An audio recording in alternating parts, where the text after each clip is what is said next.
Hello, my dear students. How are you all? I'm Dr. Neha, welcoming you once again to my YouTube channel. In my previous videos, I've successfully completed the most dynamic restoration age, and here I am with another video series based upon Victorian age. If restoration age was a dynamic age, this age is one of the most amazing age to set the stage for modern age and for the postmodern age. One of the most amazing ages that you will read with me, and I will teach you that.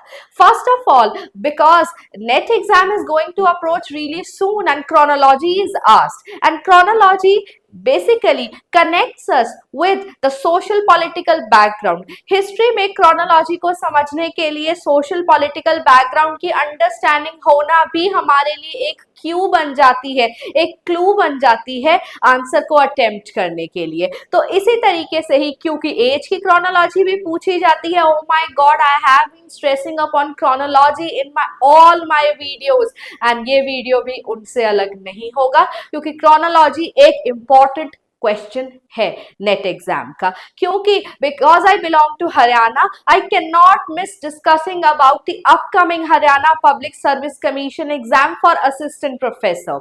उस exam के बिना, बात किए बिना भी ये video complete नहीं होता है. तो आज इस वीडियो से मैं टू टाइप की ऑडियंस को टारगेट करने वाली हूँ. फर्स्ट, जो नेट में अपीयर कर रहे हैं. सेकेंड, जो एचपीएससी में अपीयर कर रहे हैं या फिर इसी तरीके से किसी रिलेटेड एग्जाम में अपीयर कर रहे हैं. विक्टोरियन एज बहुत इंपॉर्टेंट एज है. वैसे तो हिस्ट्री की हर एज अपने आप में बहुत इंपॉर्टेंट है, लेकिन Victorian age is a very very amazing age. And when I say amazing, I mean it has so much. We have novel, we have drama, we have dramatic monologues, we have prose, and many famous writers like Charles Dickens, Alfred Lord Tennyson, we have Thomas Hardy, we have Charles Lamb, we have Thomas Carlyle, R.L. Stevenson, Wilkie Collins, and I can go on with the names. And how can I forget the Bronte sisters, Elizabeth Gaskell, Charlotte Bronte, Emily Bronte and Anne Bronte. तो इस तरीके के writers जिनको हम मियास्ट्रोज मानते हैं English literature का, हमें विक्टोरियन एज में ही देखने को मिले हैं. क्योंकि एक राइटर को समझने के लिए उसका social, political and religious background समझना बहुत जरूरी हो जाता है. तो this video is the first introductory video upon Victorian age, and this will help you how.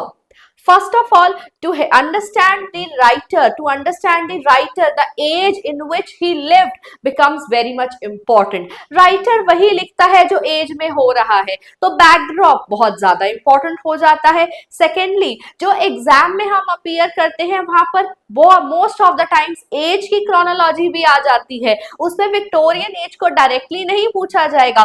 Chronology में आपसे पूछेंगे जी भाई ऑक्सफोर्ड मूवमेंट, यहाँ पर पूछेंगे प्री रेफेलाइट ब्रदरहुड. ये सब छोटी छोटी एजेस, छोटे छोटे जो हमारी लिटरेरी मूवमेंट्स है, ये हमारे विक्टोरियन एज के ही है. तो when you have to arrange them in order, understanding of the social political background of a age becomes very important.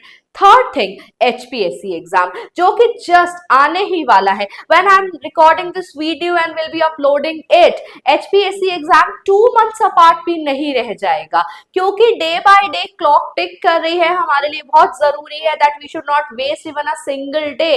तो नेट के एस्पिरेंट्स, HPSC के एस्पिरेंट्स दोनों ध्यान से आज इस लेक्चर को सुने, क्योंकि ये लेक्चर को एक तो मैं नेट के लिए बना रही हूँ, एक मैं HPSC के लिए बना रही हूँ, और थर्ड थिंग, क्योंकि जो मेरे HPSC के स्टूडेंट्स हैं उनका स्क्रीनिंग के बाद सब्जेक्टिव एग्जाम भी होने वाला है, सब्जेक्टिव डिस्क्रिप्टिव एग्जाम भी होने वाला है. तो डिस्क्रिप्शन का जो डाटा है वो इसी तरीके की वीडियो से आपको मिलेगा. आप एक राइटर का वर्क एक्सप्लेन करने जाएंगे, अगर उसके साथ आप एक बैकग्राउंड की नॉलेज उस आंसर में ऐड करते हैं तो that will definitely add cherry on the top of the cake. क्योंकि आज से आने वाली हर वीडियोस में HPSC को मैं मिस नहीं करने वाली हूँ.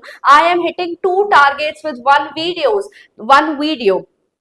तो आप प्लीज पेन एंड पेपर साथ में रखिए. अब साथ में स्टार्ट करते हैं विक्टोरियन एज. तो स्क्रीनिंग के लिए, सब्जेक्टिव के लिए, and NTA UGC net exam के लिए तीनों टारगेट्स हम अचीव कर लेंगे। डाटा हमें सब्जेक्टिव के लिए मिलेगा, स्क्रीनिंग के लिए हमारे ऑब्जेक्टिव टाइप जो हमारे क्रोनोलॉजी बेस्ड क्वेश्चंस है, हमारे राइटर के क्वेश्चन है, एज के क्वेश्चन है, मेजर ईयर्स के क्वेश्चंस है, वो यहाँ से सॉल्व हो जाते हैं। और नेट एग्जाम का सिलेबस ही HPSC में दिया गया है स्क्रीनिंग के लिए, तो पिन पॉइंट नॉलेज होना बहुत जरूरी है। मैं हमेशा से अपनी लास्ट 2 वीडियोस में भी कहती आई हूँ, take along subjective and screening along.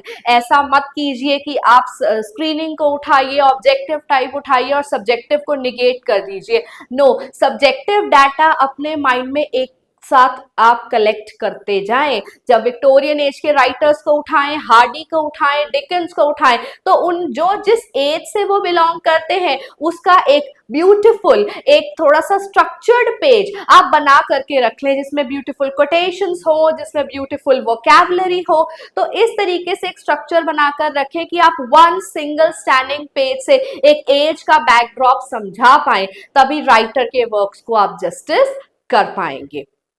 With that note, I would like to start upon the most amazing Victorian age. Victorian age spans from 1837-1901.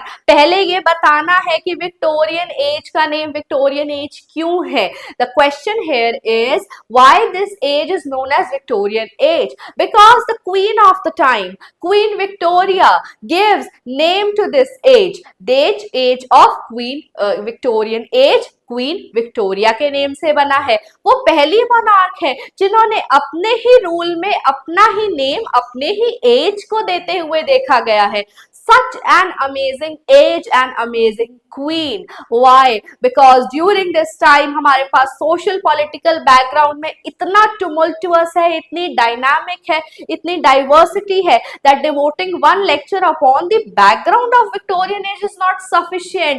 There is so much to touch upon. But मेरी कोशिश as an educator रहेगी कि इसी video में ही हम most of the topics को cover कर ले। Oxford movement, pre Raphaelite movement, उसके साथ हम डार्विन को टेकअप कर ले, मार्क्सिज्म को, फेमिनिज्म को एक बार टच अपॉन कर ले, so that you at least have the terms that you have to mention in your subjective paper or the terms that should be there in your mind as you sit for the NTA UGC NET exam. So this video is going to be one short informative video. Short, I don't mean SHORT, I mean SHOT. One short video to touch upon the major amazing trends, literary, social, political, religious of Queen Victoria's age. Here we go. Victorian age spans from 1837 to 1901. I am going to talk about the political background first, social political background first. Queen Victoria, religion की बात नहीं कर रही हूँ, social political background में हमारी ruler थी Queen Victoria. अब तक हम अपनी previous video से जान पाए हैं कि there were two political parties, Whigs and Tories. तो Victorian age में आते साथ Whigs बन गए हैं हमारे, Liberals and Tories बन गए हैं कंजर्वेटिव्स, और उसके साथ एक और पार्टी आ चुकी है, that is working labours party. ये क्यों आई है? बिकॉज यहाँ पर इंडस्ट्रियलाइजेशन स्पैन कर चुका है, साइंटिफिक रेवोल्यूशन आ चुका है, मशीन गन्स आ चुकी है, मशीन्स आ चुकी हैं, आर्टिफिशियल इंडिगो, सिंथेटिक इंडिगो, सब कुछ जो है वो प्रोड्यूस किया जा रहा है। तो यहाँ पर लेबर पार्टी आ चुकी है, क्योंकि लेबर्स की प्रेजेंस, वर्किंग क्लास की प्रेजेंस को हम निगेट नहीं कर सकते हैं विक्टोरियन एज में। लेबर क्लास के साथ जो भी हो रहा था वो हमें चार्टिस्ट मूवमेंट में भी देखने को मिलेगा। उसके साथ साथ विक्टोरियन एज में कुछ रिफॉर्म एक्ट्स पास किए गए हैं। यहाँ पर मैं यार्ड स्टिक की तरह सारी एज तो अपने स्टूडेंट्स को समझा दूंगी, पर रीडिंग इज नेसेसरी। मेरा लेक्चर सुनने के बाद आप एक माइंड मैपिंग जरूर हो जाएगी कि these are the things that we should know when it comes to Victorian age, but self reading is must. आप बुक लीजिए नेट की, उसे रीड कीजिए। आप फॉर दैट मैटर कोई भी कंटेंट है आपके पास, मैं कोई स्पेसिफिक बुक यहाँ पर सजेस्ट नहीं कर रही हूँ, क्योंकि किसी भी बुक में अगर हम बुक उठा करके देखते हैं स्ट्रक्चर्ड वे में नहीं बताया गया है, लेकिन जब हम डिस्क्रिप्टिव आंसर बनाएंगे तो स्ट्रक्चर हमारे लिए बहुत जरूरी हो जाता है हमारे माइंड का। तो lecture like this can give you structure in side lining कि these are the points that should be there while we will be writing our descriptive answer. So working labour party आ गई थी, liberal conservative reform acts, voting rights के लिए reform acts आ रहे थे, chartist movement आ रही थी, वुमेन के वोटिंग राइट्स पर, वर्किंग पीपल के वोटिंग राइट्स पर रिफॉर्म एक्ट्स आ रहे थे, रिफॉर्म एक्ट्स आ रहे थे लेबर पार्टी को लेकर के कि लेबर के कितने वर्किंग आवर्स होने चाहिए, चाइल्ड लेबर पर रिफॉर्म एक्ट्स आ रहे थे।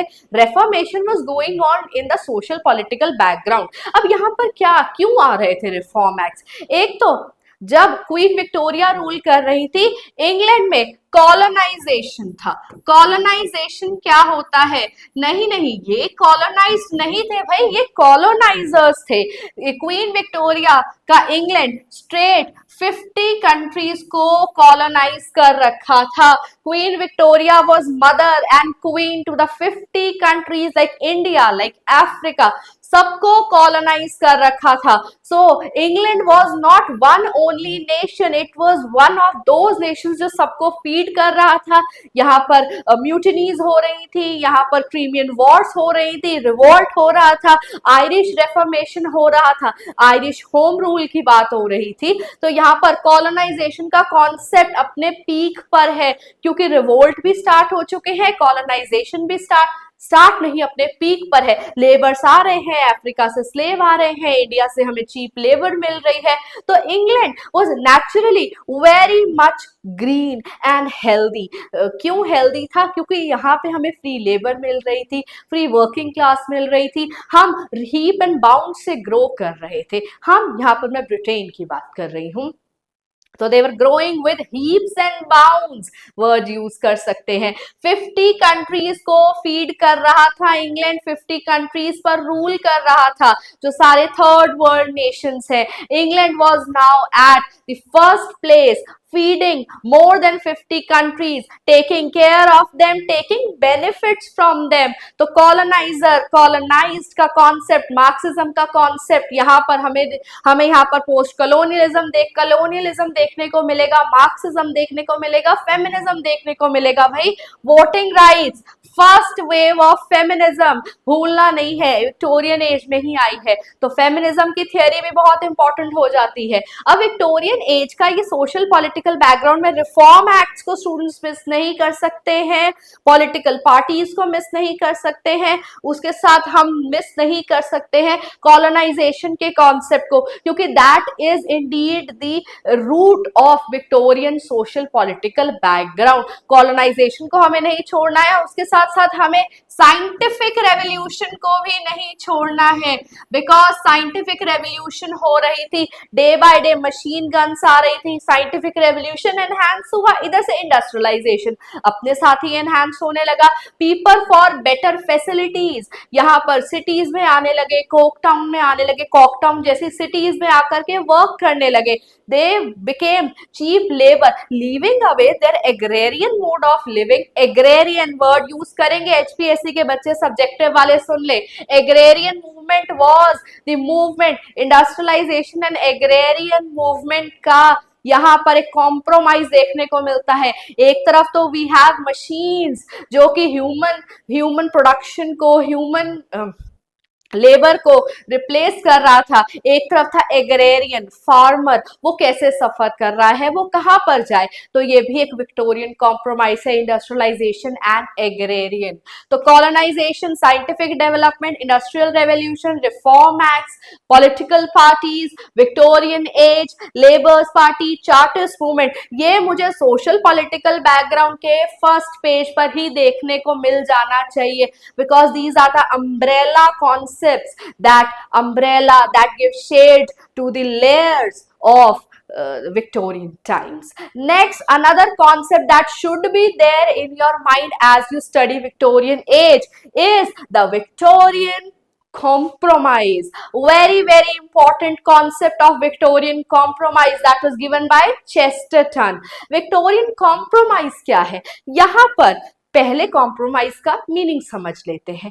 एक तरफ अब तक हम लोग जो थे वो एडम एंड ईव के डिसेंडेंट्स थे, उन्हीं से ही हम जन्मे हैं, उन्हीं से ही हम बने हैं। There is one supreme power जिन्होंने हमें लाइफ दिया है, ब्लड दिया है, हमारे एक्शंस को शेप दिया है। लेकिन चार्ल्स डार्विन जैसे एक साइंटिस्ट आए in the year 1859, the mid of Victorian age. 1859 में चार्ल्स डार्विन जैसे एक राइटर आते हैं बुक लेकर के ऑरिजिन ऑफ स्पीशीज, और क्या कहते हैं, we are not the descendants of some supreme power, rather we are the descendants of a narrow species called age, narrow नहीं, लोअर स्पीशीज। हम एनिमल से बने हैं, एनिमल से बने हैं के लिए क्या वर्ड यूज करेंगे, मार्क कर लीजिए, इवॉल्व। हम इवॉल्व हुए हैं एप से, मंकी से। सो 1859 के इस ground breaking work origin of species by Charles Darwin compromise का सबसे मेन पॉइंट बन जाता है। अब यहां पर क्या था, कंप्लीट क्रिश्चियनिटी को क्वेश्चन किया गया। चार्ल्स डार्विन के इस ग्राउंड ब्रेकिंग वर्क ने रिलीजन को क्वेश्चन मार्क लाकर खड़ा कर दिया। डाउट करने लगे पीपल फेथ में, अपनी फेथ पर ही डाउट करने लगे थे। राइटर्स लाइक हक्सले, ना केवल चार्ल्स डार्विन, हक्सले जैसे राइटर्स ने भी क्वेश्चन किया क्रिश्चियनिटी को। वो डाउट करने लगे कि हम आए कहां से है, या अब तक जो हम मानते आए हैं वो सही है या नहीं। तो कॉम्प्रोमाइज से मेरे कहने का मतलब ये है, Chesterton has done a really nice thing in giving this term as compromise, because one sect of people were saying that science is right and other sect of people were saying religion is right. तो दोनों के बीच में जो टुमल्टुअस relationship build हो रहा था, उसी को देखते हुए ही कॉम्प्रोमाइज कहा गया है। तो जब भी आप विक्टोरियन एज के बैकग्राउंड को एचपीएससी के डिस्क्रिप्टिव पेपर में जब मेरे स्टूडेंट्स लिख कर आएंगे, they will not miss upon this fact given by Chesterton, that is Victorian compromise. First compromise is between science and religion, because literature writers इसी का ही कॉपी पेस्ट करते हैं। They get influence from this only, their ideas emerge from such things only, they get reflected in their works। कुछ writers हमारे religion की तरफ चलेंगे, कुछ राइटर्स हमारे साइंस की ओर चलेंगे, कुछ रिच की ओर चलेंगे, कुछ पुअर की ओर चलेंगे।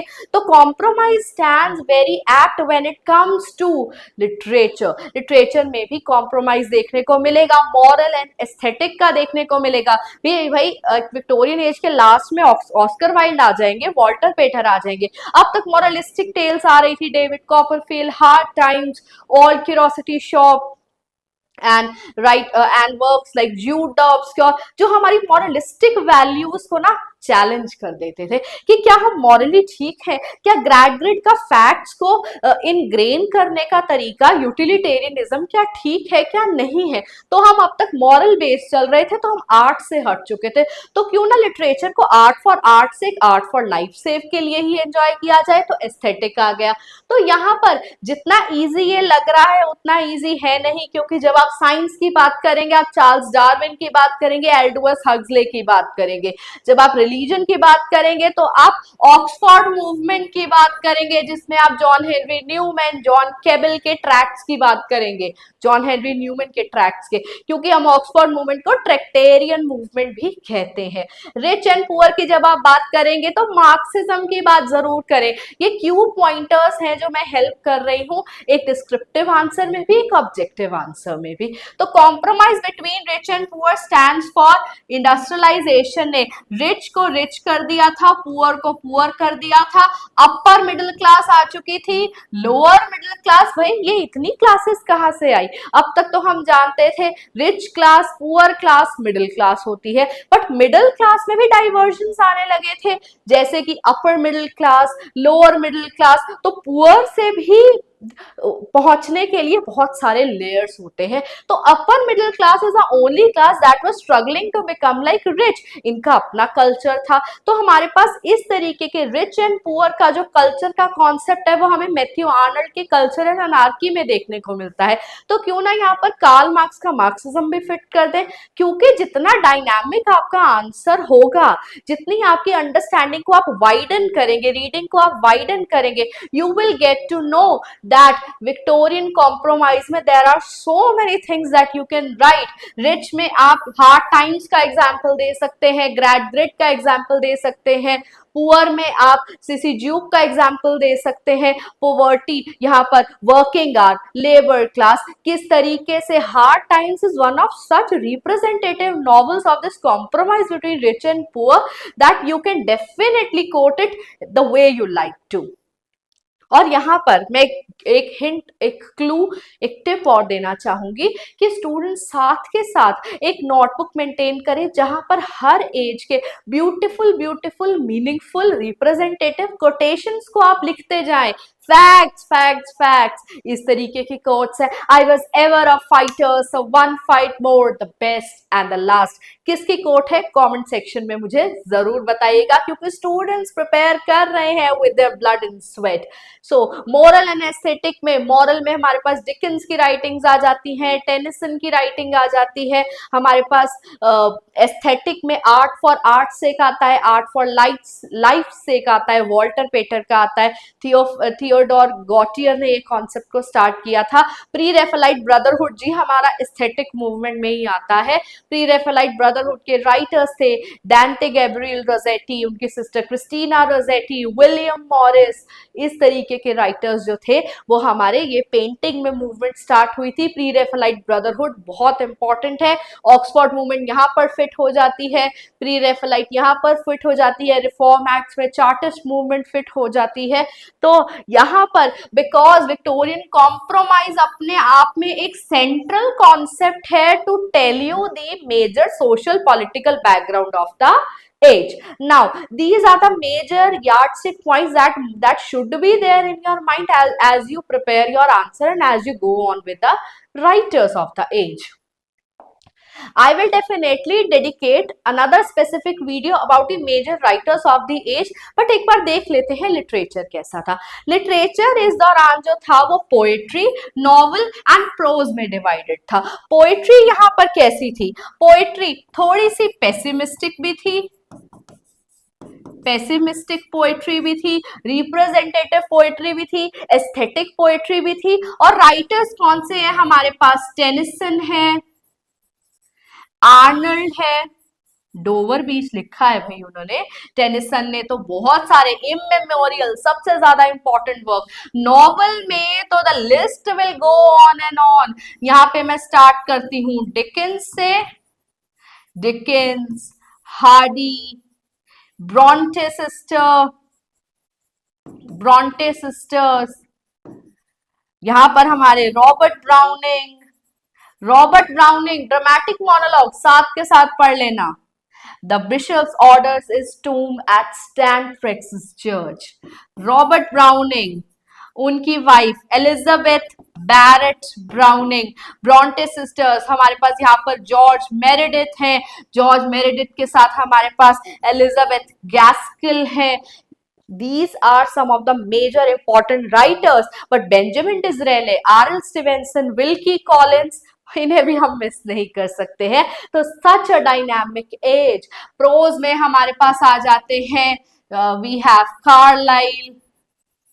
Here I would like to give you one PYQ sort of that Charles Dickens dedicated his Hard Times to Thomas Carlyle. Thomas Carlyle's famous work is French Revolution. Hard times लिखते वक्त जो है हमारे Charles Dickens बहुत ज्यादा influence थे Thomas Carlyle के work French revolution से। That is why he dedicated, both of them were against the utilitarian ideas. हाँ, यूटिलिटेरियन मूवमेंट जरूर ऐड करना compromise between rich and poor में। तो we have Thomas Carlyle, we have Arnold, बहुत से writers यहाँ पर प्रोज भी लिख रहे थे। तो लिटरेचर भी इक्वली इंपॉर्टेंट है and all the writers are equally representing their age. Tennyson का वर्क इन मेमोरियम उनका एक एलिजेइक वर्क है, जिन्होंने उसमें 136 एलिजीज को कोलैबोरेट किया है अपने फ्रेंड के लिए, आर्थर हेलम के लिए, जिनकी डेथ को वो ओवरकम नहीं कर पा रहे थे। तो टेनिसन के बहुत से ऐसे the idols of king, the princess, a melody, इस तरीके के वर्क्स, और उनके कुछ ड्रामास भी हैं जैसे कि बेकेट, वो भी बहुत ज्यादा इंपॉर्टेंट है। तो कंप्लीट वर्क की, कंप्लीट ऑथर की नॉलेज होना जहां जरूरी है, वहां सोशल पॉलिटिकल बैकग्राउंड की नॉलेज भी होना बहुत जरूरी है। तो इस तरीके से अपने आंसर को माइंड में स्ट्रक्चर कर लीजिए। एचपीएससी के बच्चे मैं बता रही हूँ, साथ साथ सब्जेक्टिव लेकर के चलो, लर्न मत करो but keep an understanding understanding in your mind as you lie down on your bed. Recall कि विक्टोरियन एज में क्या क्या हुआ था और उस क्या क्या के कौन कौन से राइटर्स हैं। जैसे प्री रेफेलाइट ब्रदरहुड के हमारे पास है Dante Gabriel Rossetti, John Everett Millais and Christina Rossetti, William Morris. हमारे पास ऑक्सफोर्ड मूवमेंट के जॉन हेनरी न्यूमैन है, जॉन केबल है, यूटिलिटेरियन के जेएस मिल है, जेरेमी बेंथम है। मार्क्सिज्म के हमारे पास जो है मेजर कार्ल मार्क्स के वर्क्स है, the concept between bourgeoisie and proletariat. Feminism में हमारे पास वोटिंग राइट की बात है। तो लग रहा है थोड़ा हैवी कि विक्टोरियन एज हैवी है, it will take days but this will help you a lot। Question बहुत सारे आने वाले हैं, हार्डी का टेस्ट नहीं छोड़ना है, एचपीएससी एंड नेट के लिए जूट ऑब्सक्योर नहीं छोड़ना है। Done because we were too many. कहां से ली है मैंने ये लाइन, इस कोट को पढ़िए, कौन से राइटर की लाइन है। Done because we were too many. Facts facts facts, hard times की लाइन है। I was ever a fighter so one fight more, the best and the last. मैंने कहां से टेकअप की है, माई लास्ट डचेस किसने लिखा है। ये एक रैपिड फायर नहीं है बट क्योंकि स्टूडेंट्स पढ़ रहे हैं डे एंड नाइट, तो क्यों ना एक विक्टोरियन एज की जो पढ़ चुके हैं उनकी रिवीजन भी करा ली जाए। On that note I come to the end of this video. अब यहाँ पर इस वीडियो में मैं अपने व्यूअर्स को एक अपॉर्चुनिटी देना चाहती हूँ। On one hand I have Charles Dickens, novelist, and on other hand I have poets. पहले क्या टेकअप करना चाहेंगे, पोएट्री, विक्टोरियन पोएट्री और विक्टोरियन नॉवल। मुझे कमेंट सेक्शन में बताइएगा। नेक्स्ट वीडियो आप लोगों को आपकी रिक्वेस्ट पर उसी जॉनरा पर मिलेगी। With that I wish you all the very best. 2025 is going to be an amazing year, just like the amazing age we are reading. Thank you.